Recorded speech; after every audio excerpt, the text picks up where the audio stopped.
Dans une déclaration parvenue le jeudi 9 avril 2020, les députés nationaux de l'Union pour la nation congolaise, UNC, sont montés au créneau pour fustiger l'arrestation et la détention arbitraire de leur président national et directeur des cabinets du chef de l'État, Vital Kamerhe.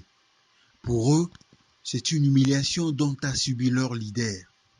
L'honorable Vital Kamerhe se retrouve sous mandat d'arrêt provisoire pour une confrontation qui ne constitue ni une infraction, encore moins une preuve quelconque de culpabilité. Rien n'indique que la fuite de l'honorable Vital Kamerhe n'était à craindre pour justifier son arrestation et sa mise en détention, ont-ils dénoncé à l'issue d'une réunion de crise tenue mercredi dernier. D'où les élus de l'UNC réclament la libération immédiate et sans condition.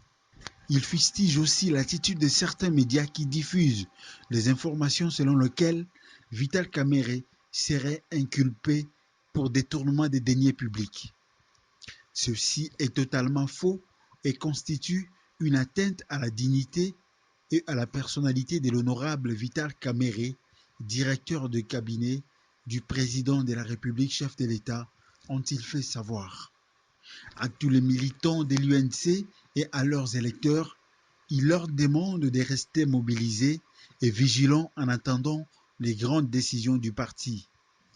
Dans le cadre des enquêtes sur le fonds destiné au programme des 100 jours du président Tshisekedi, Vital Kamerhe a été auditionné au parquet près la cour d'appel de Kinshasa-Matete. Après son interrogatoire, le directeur des cabinets du chef de l'État a été placé sous mandat d'arrêt provisoire, puis conduit au centre pénitentiaire de Makala.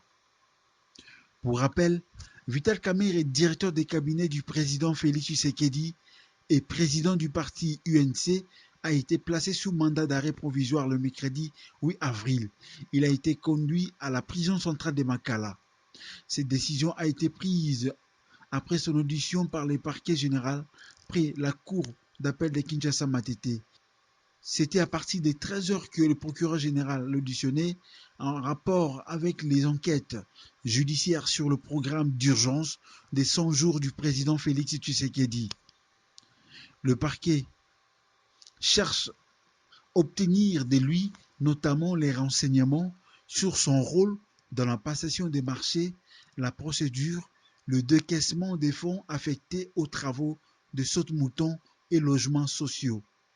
Le procureur général fonde sa conviction sur base des indices sérieux de culpabilité. Il incrimine Vital Kamerhe de plusieurs détournements des fonds affectés aux travaux de saute-mouton et logements sociaux.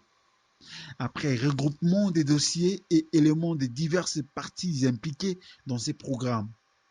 Jusque-là, Kamerhe était entendu à titre des renseignements afin de faciliter le travail du parquet pour une meilleure administration de la justice dans ces dossiers.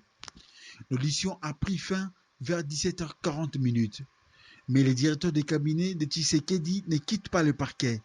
Il lui est signifié son arrestation provisoire. Selon les sources du parquet, un directeur de cabinet est un administratif injusticiable comme tout le monde et ne jouit pas des privilèges de juridiction. Vital Kamerhe pourra être jugé soit par un tribunal de grande instance, soit par la cour d'appel. Selon Maître John Kaboto, avocat de Vital Kamerhe, qui a dans un entretien accordé à la presse le jeudi 9 avril 2020, déclaré que l'instruction du directeur de cabinet du chef de l'État a été émaillée et sanctionnée de 51 questions posées et que Vital Kamerhe y a répondu avec grand succès. Selon ce dernier, même des questions qui n'ont aucun lien avec les dossiers des 100 jours ont été posées au directeur de cabinet du président de la République démocratique du Congo. S'agissant du transfert de Vital Kamerhe à la prison de Makala, Maître John Kaboto parle d'un ordre venu d'ailleurs et affirme qu'il s'agit d'un dossier politique. Après avoir posé 51 questions, nous avons été étonnés du retrait du magistrat instructeur pendant une trentaine de minutes de son cabinet. Nous abandonnons avec notre client. Et à sa réapparition, il a dit qu'il est obligé de garder Vital Kamerhe pour une confrontation avec ceux qui étaient interpellés bien avant lui. Il y a une main noire. C'est un dossier qui est politique et non un dossier purement judiciaire. M. Vital Kamerhe est un directeur de cabinet en fonction. Il a une résidence très connue. Sa fuite n'est pas à craindre. L'instructeur est allé communiquer. Nous avons supposé que la décision de placer sous mandat d'arrêt provisoire émanerait de l'extérieur parce que l'instruction s'est déroulée dans son cabinet. Et pourquoi s'était-il retiré pendant une trentaine de minutes, a-t-il déploré. Maître John Kaboto indique par ailleurs qu'il est rapproché à Vital Kamerhe la gestion du programme des 100 jours du chef de l'État, Félix Antoine Tshisekedi Tshilombo, mais précise qu'à ce stade, il n'y a pas encore d'infraction.